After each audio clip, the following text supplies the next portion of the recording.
Hello, welcome to BMP Astrology. I am Anil K. Achar. Today we will see about the Bhrigu and connection to the daily, weekly or monthly events.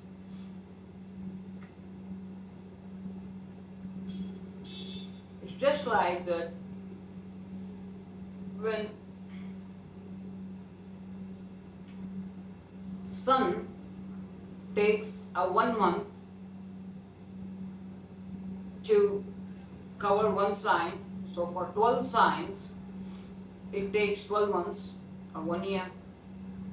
Moon takes 2.25 days, so for 12 signs it's 27 days. Mars takes a little over 1 year. Not like we can make it 1.5, not a little over 1.5 years for the 12 signs, so we can take it as 45 days on an average for one sign. Mercury moves slightly fast than Venus. Venus is a bit, it's like a little more faster than Sun. Mercury is the fastest compared to Sun and Venus. So these are all fast moving planets. Jupiter takes 1 year, Saturn 2.5 years. Rahu and Ketu very important. These two are very important. 1.5 years per sign, 18 years to have one complete zodiac. Today we are going to see what is Lagna. The Lagna is the part of the eastern horizon. Eastern horizon is where the sun rises in the eastern horizon. So at 12 o'clock it will not be the same because the sun and the Lagna will coincide if the time of birth is same as sunrise. So at 12 in the afternoon, sun moves to the 10th house. So some other part of the zodiac will be in the eastern horizon. That is called as Lagna. Lagna is joining from the past. You have to die in the first place, in the previous life, so that you can be born in this life. You have to die in the first place to be born somewhere.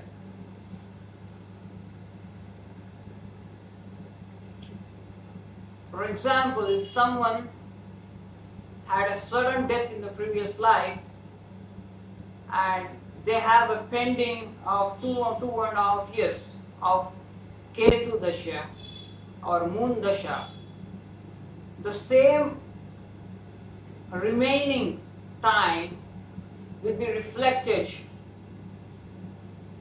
in this birth.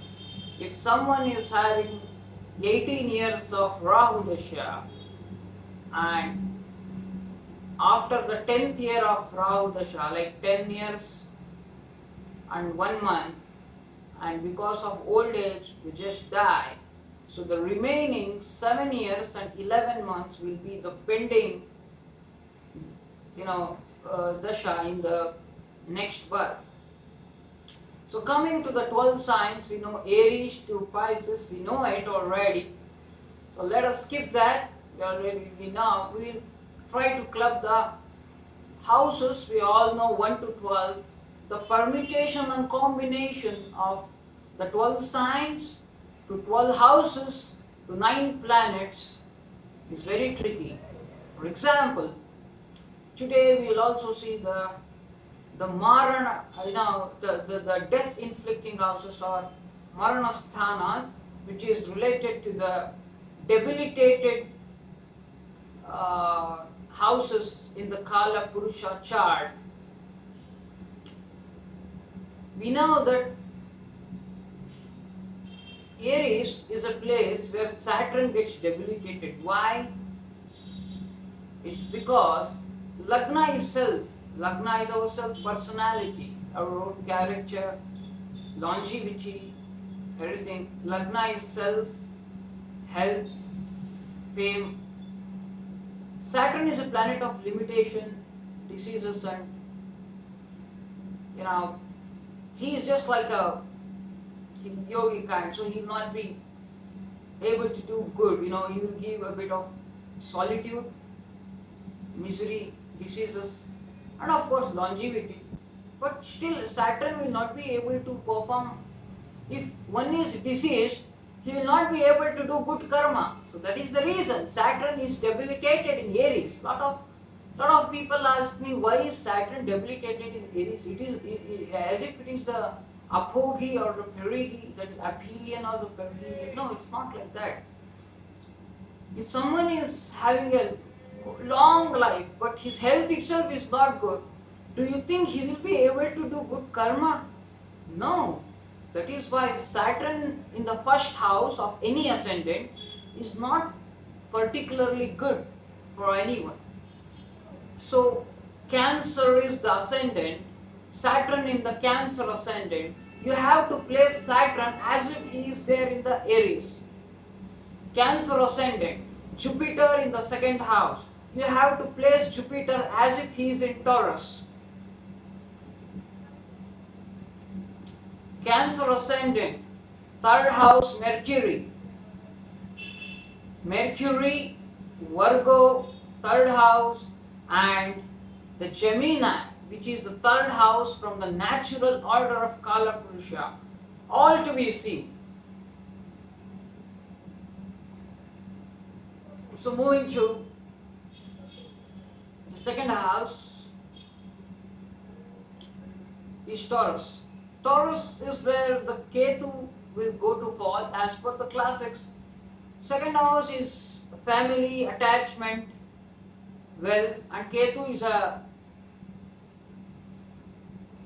spiritual and detachment planet, so Ketu falls in the Taurus. Third house is Gemini, where communication, house of communication, here no planet gets exiled, but however some believe Rahu gets exiled, but we consider it in the Taurus itself. Classics can say otherwise. Both Gemini and Taurus are the peak of the Rahu. Fourth house is Cancer.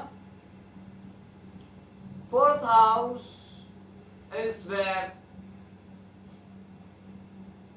the Mars gets debilitated. Mars is a planet of activity and energy, so he really don't like to be idle in home.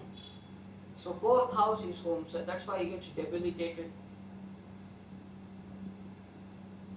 In the same way, Venus in the sixth house for any lagna will not be good, because sixth house is the house of celibacy, and in the natural order sixth house is Virgo, which is nothing but the sign of purity.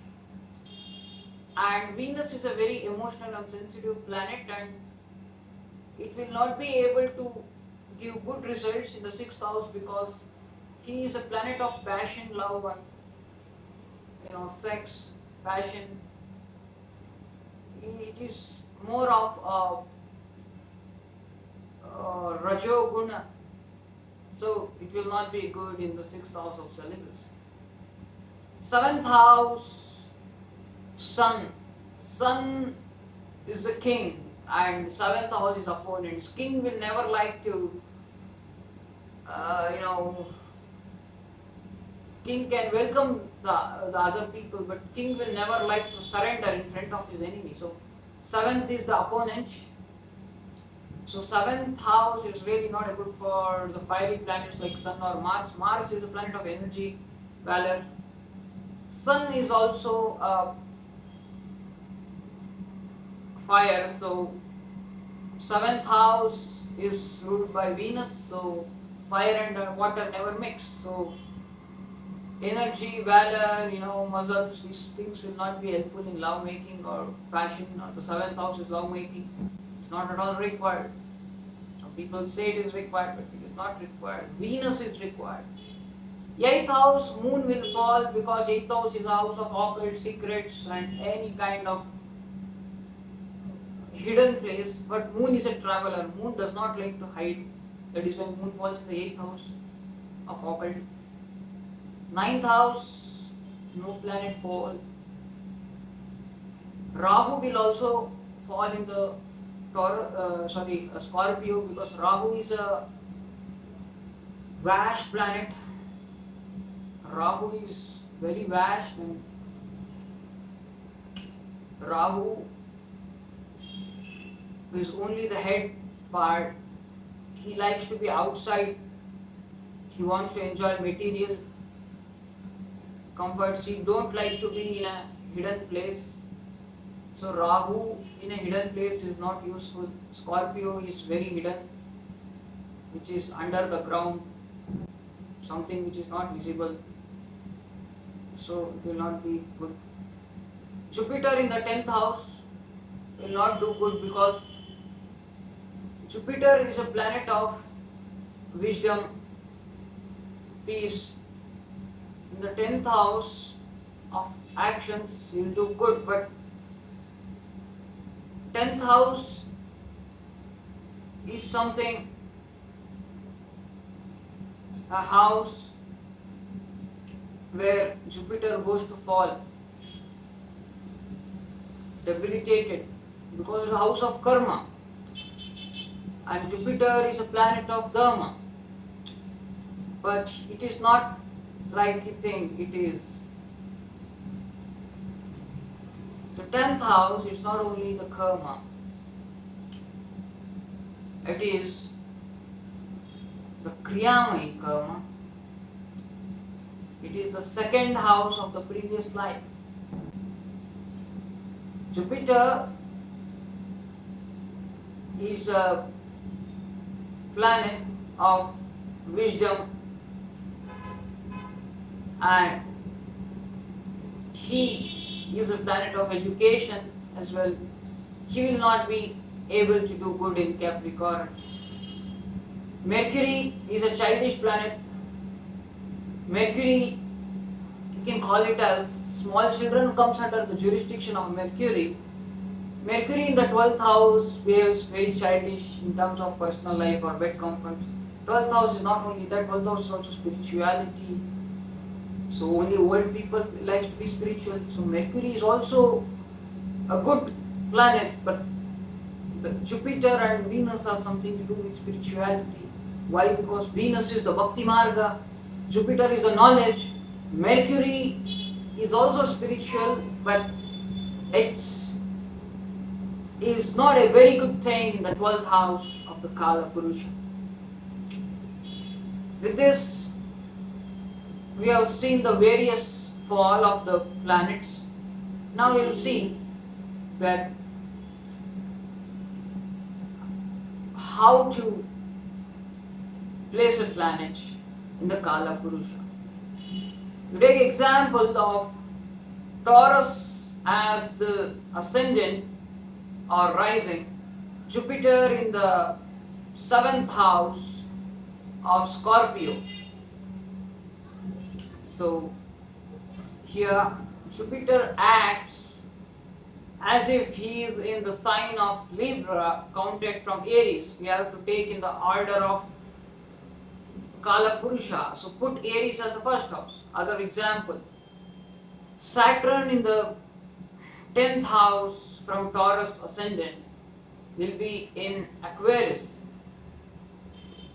In the same way, if you come from Aries, it will be in the 10th from the natural order, which is Capricorn. Scorpio is the ascendant, Venus is there in the 6th house. Then Venus will not be able to do good, because you have to place 6th house from Aries, which is Virgo, which is a debilitation or fall of the Venus.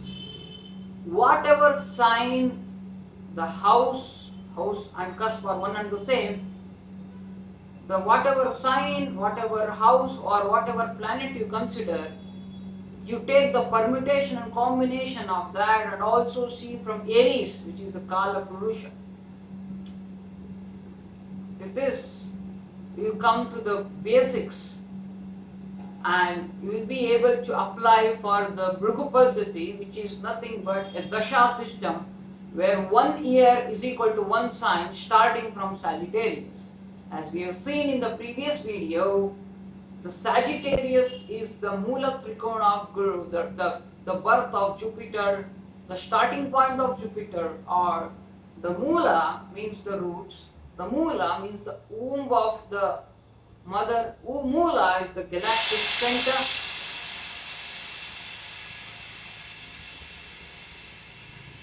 That's why Mula is the galactic center, and we count 1 to 12 years from Sagittarius to Scorpio. In the 13th year, it will again come back to Sagittarius. This is only the dasha. Also, don't forget to see natal over transit planets. For example, Sun is there in Libra in the 10 degrees of fall. If all the 9 planets, including the Sun, will again transit on this natal Sun in the Libra, that will trigger the events. We have come to the end of this video. I am Anil K. Achar. Stay tuned to BMP Astrology and you have a nice day. Namaste.